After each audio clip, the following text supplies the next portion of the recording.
Hello again, everybody. It is now the spooky month, and soon it will be the spooky day itself. Halloween's fun, you know? Hang out with friends, meet random strangers and get candy from them, dress up as your favorite character, etc. And what am I doing for Halloween? A very fun video where I talk about the ghosts in my Thomas and Friends AU. So before we begin, I'd just like to mention that none of this is canon to the Thomas and Friends franchise. This is just my own fun little AU, and no harm's done.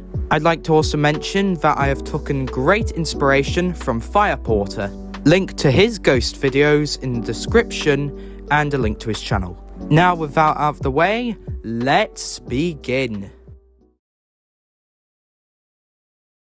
Ivan was a Lancashire and Yorkshire Railway Class 21, built in 1886. For most of his life he did shunting in Yorkshire until 1901, when he was purchased by the Tidmouth, Knapford and Elsbridge Light Railway, and he became their number 5. Ivan, despite his age, was said to be a very kind and cheeky tank engine, who loved playing tricks on his older and sometimes younger apprentices. The fun and games ended, however, in 1916, when a train filled with ammunition at Knapford Harbour exploded when Ivan was transporting it. Ivan was blown to smithereens, and he was pronounced dead and scrapped. Everyone thought Ivan was gone for good until 1930, when sightings of a white small tank engine became very common, and everyone knew that it was Ivan's ghost. However, Ivan never really interacted with any engines, except Thomas, who gave him a bit of a fright, which is why he's super scared of Percy's ghost in, of course, Ghost Train. Ivan's ghost became so popular that it inspired a small movie. This movie would be released around 1961 and be titled The Engine That Lives On, which saw very, very low reviews. As for Ivan's ghost, his appearances stopped around the mid-1940s, which some say that he's now at peace, until 1962 when he reappeared, but turns out that was just Percy, after he broke that little cart to smithereens. Number 1's down, let's move up to our second ghost. Moriarty was a Caledonian Railway 600 class. Specifically, he was the first member of the class, 600. He came to the railway during the mid-1920s to help pull mixed goods on the Peel-Godred line. While he did work on Sodor, he was still not purchased by the N.W.R. He was only there on loan, until the 1930s, when his class was withdrawn from service, and instead of his brethren being scrapped on the mainland, he was melted down at the Kildane Ironworks. However, they never melted down his tender and instead kept it as a backup, which wouldn't be used until years later when 16 had a massive rebuild, turning him into a tender engine. But that's for another time.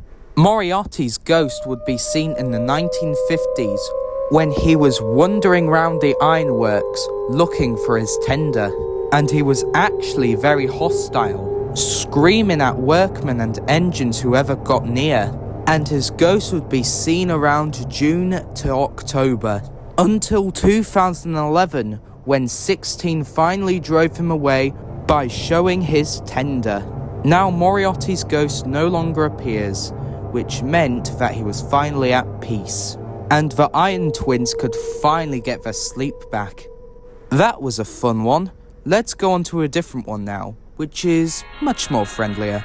Furness Railway 115 was built in 1881 for goods traffic on the Furness Railway.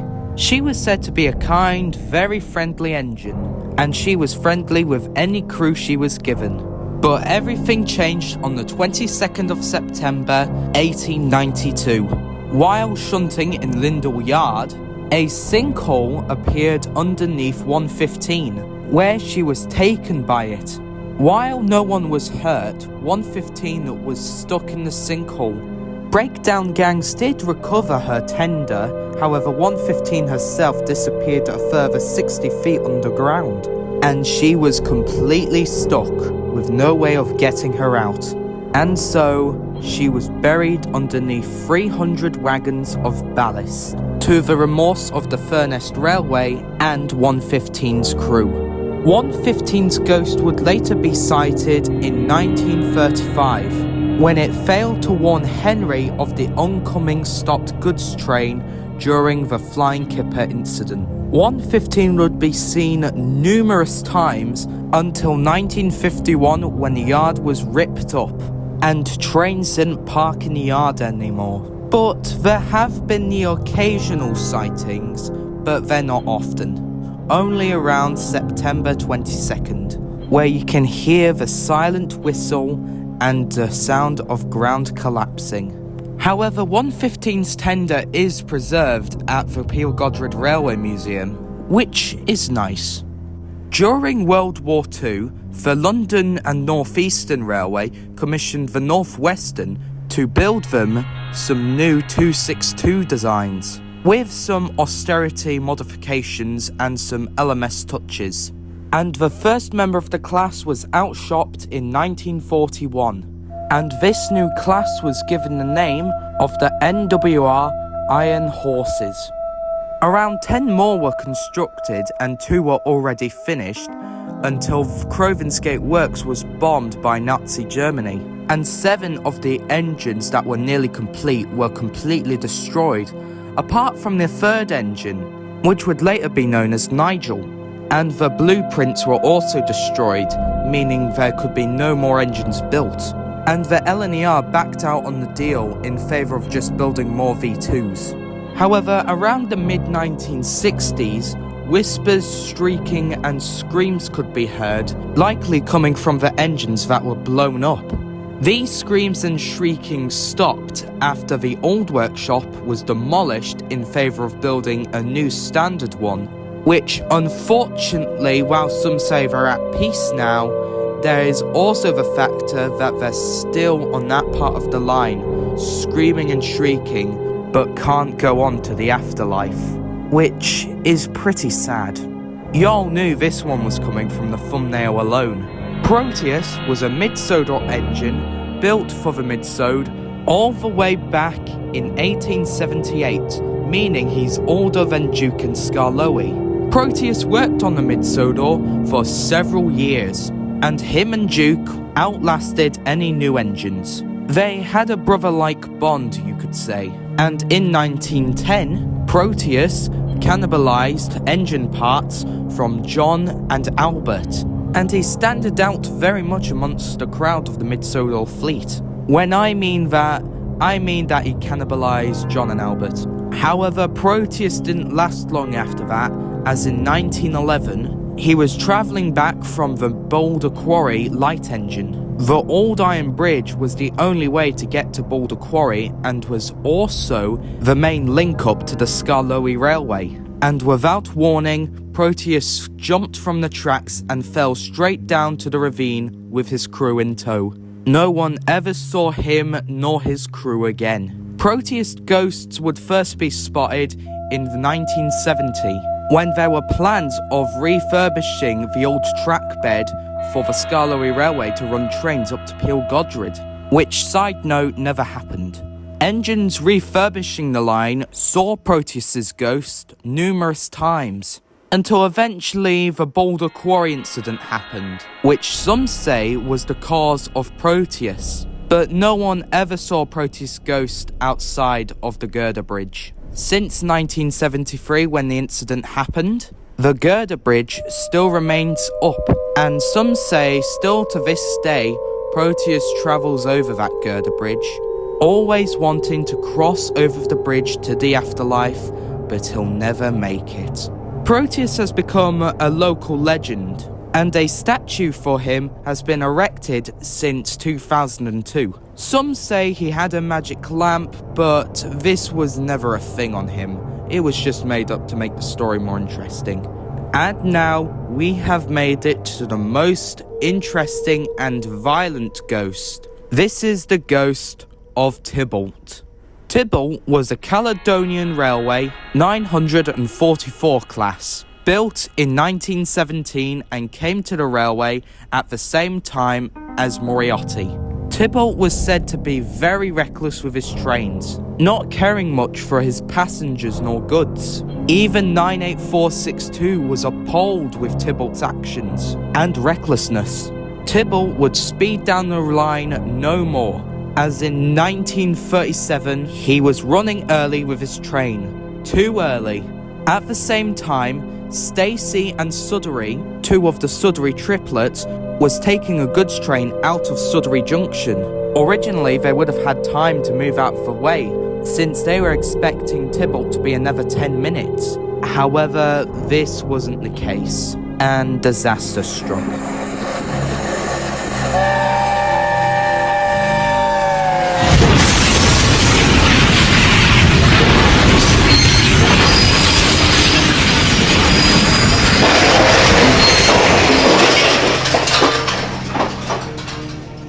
Tibultt smashed into the goods train at over 70 miles per hour, with debris flying in all directions, with Tibullt's body being violently ripped from his chassis, instantly killing him. In the end, 27 people perished, with over 100 being injured. It was the worst accident on Northwestern rails until 1975, when the Great Kildane disaster took place, but that's for another time. Unfortunately, it wouldn't be the last everybody saw of Tibultt, as his ghost was spotted in 1960, and he caused mayhem on the Brendan branch line. He nearly ended up causing another Sudbury Junction disaster, with this time being Gordon and Edward, which thankfully didn't happen. This continued on until 1966, with a plan of stopping Tibultt, when Edward, Henry, Sudbury, and Alan, along with some help from the vicar, planned an exorcism attempt. The next time Tibullt's ghost appeared, Alan, Henry, and Edward held Tibullt's ghost down, as Tibullt's body could interact with the living. And after half an hour of holding him down and using holy water and holy items, Tibullt's ghost finally disappeared, likely being vanquished to the depths of hell. Although there is the possibility that he is just hiding. But I'd say he's gone. Don't you?